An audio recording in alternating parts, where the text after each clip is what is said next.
Gaya-gaya kasi, walang originality. Idol niya kasi mga kababayan si Mau Diggs. O, di ba? DFA secretary niya ito.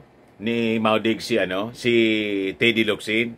Kung ano kagaspang, yung pananalita ni Mau Diggs, yun din ang ginagaya niya. Yung pabida po, masyadong tawag dito sa amin, hambog.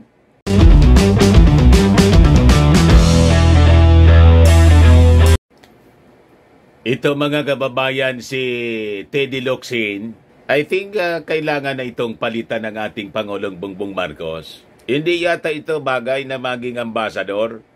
Mabinino ang dila po, matalim magsalita. Ginagaya niya kasi mga kababayan si Mau Diggs. Laking influensya ni Mau Diggs sa kanya.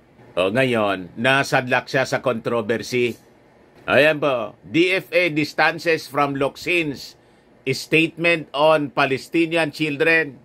Sabihin ba naman mga kababayan ni Teddy Locsin sa kanyang Twitter account sa X na idamay na daw, ubusin na pati yung mga bata. Yung sa Hamas, Israel-Hamas war, idamay na niya. Pagpapatayin pati mga bata. What? Matindi mga kababayan. May ambasador na ganon. Isusubo tayo mga kababayan ni Teddy Locsin sa problema. But before ko ibigay sa inyo yung kwento kung bakit dumistansya yung ating Department of Foreign Affairs, click subscribe muna dito sa ating YouTube channel and hit the notification bell para lagi po kayong updated na mga kaganapan dito sa ating bansa. Like and share na rin po ninyo ng ating video para marami yung makapanood. And wag na rin po ninyo mga kababayan na skip yung ating mga commercial ads para tuloy-tuloy ang pag-unlad ng bagong Pilipinas. Ayan po ang balita. DFA distances from Locsin's statement on Palestinian children. Ayan po. Sabi rito, the DFA yesterday completely disassociated itself from Ambassador Teddy Locsin Jr.'s statement that Palestinian children should be killed. What? Yan po, mga kababayan. Foul masyado yung naging statement ni Teddy Locsin, mga kababayan. Napakasama, napakabigat ng kanyang mga sinabi. Ba't mo idadama yung mga bata? The Department of Foreign Affairs of the Republic of the Philippines completely disassociates itself from the statement made on Twitter by Ambassador Teodoro Locsin Jr., the DFA said in a statement. Gaya-gaya kasi, walang originality. Idol niya kasi mga kababayan si Mau Diggs. Di ba? DFA secretary niya ito. Ni Mau Diggs si Teddy Locsin. Kung ano kagaspang, yung pananalita ni Mau Diggs, yun din ang ginagaya niya. Yung pabida po, masyadong tawag dito sa amin, hambog. Masyadong mayabang. Pag mayabang ka, di ka bagay bilang ambasador. Pag ganyan. Ang isang ambasador, dapat soft-spoken ka. Ambassador ka nga eh. Kaya dinisown siya, mga kababayan ngayon, dumistansya yung DFA. Yan ang sabi ng DFA. Such a statement niya was made in his strictly personal capacity. Ang hilig ninyo na mag-post-post, okay sana na mag-post kung yung post ninyo ay nakakatulong para sa katahimikan ng ating bansa, ng ating mundo, lalo pa kung ambassador ka. So sabi dyan, in now deleted post on X, formerly Twitter, Locsin said, that's why Palestinian children should be killed.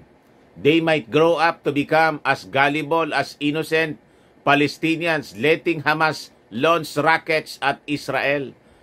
Not that they could stop them, but that's no excuse.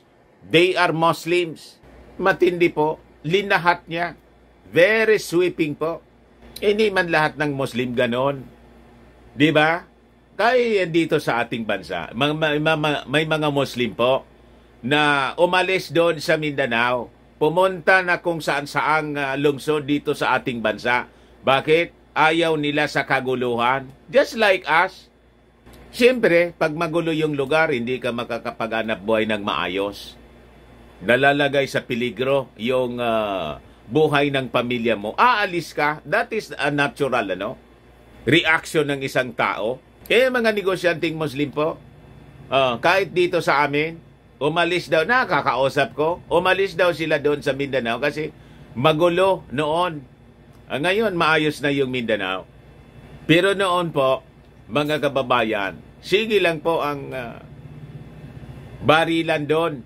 Ambos dito, ambos doon. Labanan dito, labanan doon. Lalo yung very active pa yung MNLF ni Normie Suari at MILF. At saka nadagdagan pa ng mga bandidong Abu Sayyaf.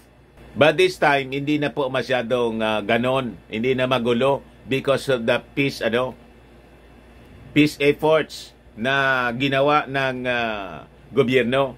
Pagkatapos, ganito yung sasabihin ni Teddy Locsin.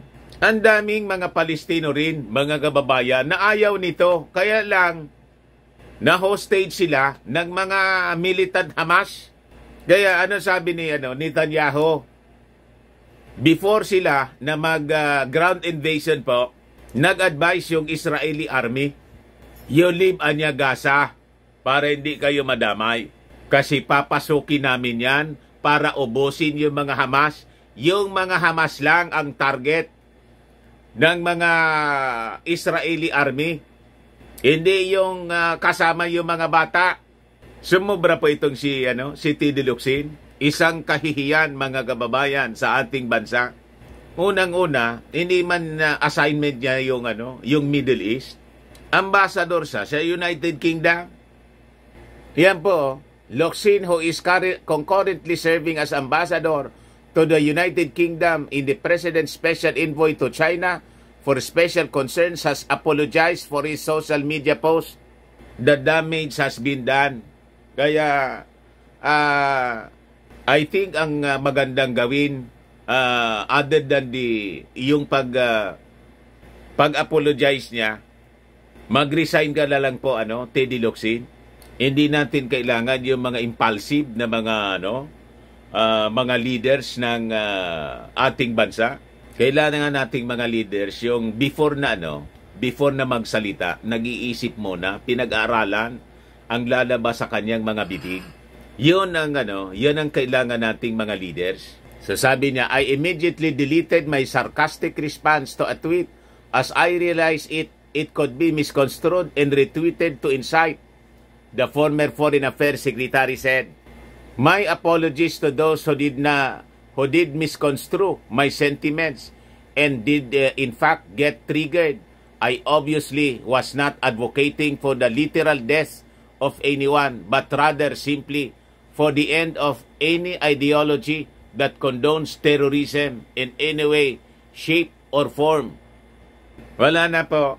Mas maganda po na mag-resign na lang po kayo, Teddy Locsin. Bumalik na lang kayo siguro sa media. Yung dati mong trabaho na ginagawa for many years. Pero as ambassador, kahihiyan po yung dinulot ninyo sa buong mundo, sa Pilipinas po. Tama po mga kababayan, resign na lang po kayo. Baka lang gusto ninyo ito mga kababayan matry, Firmax Firming and Lifting Cream. Pinapahid po sa mga pulses and affected area. Mainam po sa paninigas ng mga kasukasuan. Ito naman po, Automax Radiant Serum.